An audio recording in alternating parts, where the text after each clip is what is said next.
Oui, merci Monsieur le Président. Une explication de vote par rapport à cette motion. Le secteur associatif traverse une crise sociale, oui, certainement. Mais quel secteur aujourd'hui n'est pas en difficulté, ne traverse pas une crise?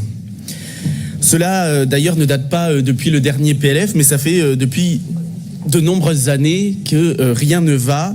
Et, pardon, mais vous en êtes aussi co-responsable parce qu'il n'y a pas encore tellement longtemps, vous étiez dans la majorité dans cette région.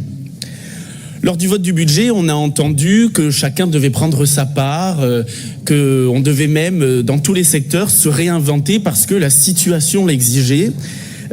Et le milieu associatif, lui aussi, doit prendre sa part à l'effort et ne doit pas être exempté et continuer de recevoir toujours plus de subventions, encore et encore.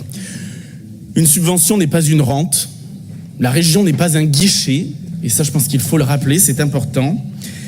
L'idée que vous évoquez d'une conférence territoriale sur le financement du tissu associatif régional, oui, pourquoi pas, mais pour soutenir les projets qui sont viables et qui sont utiles. On ne peut pas continuer à subventionner un entre-soi et des structures qui vivent, et je dirais même qui survivent, uniquement grâce à de la subvention, de l'argent public.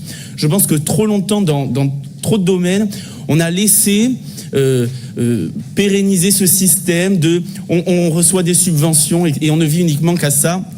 C'est pas un système qui est viable sur le long terme. Je vais dire quelque chose, mais qui va faire bondir certains dans cet hémicycle. Ayons le courage de faire ce qu'a fait la région des Pays de la Loire, de regarder ligne par ligne. Allez-y, c'était plus fort la dernière fois.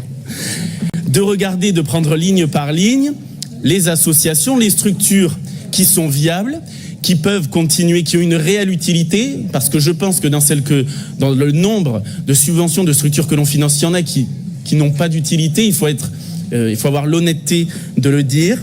Je pense qu'un droit d'inventaire s'impose dans ce domaine, mais comme dans beaucoup d'autres.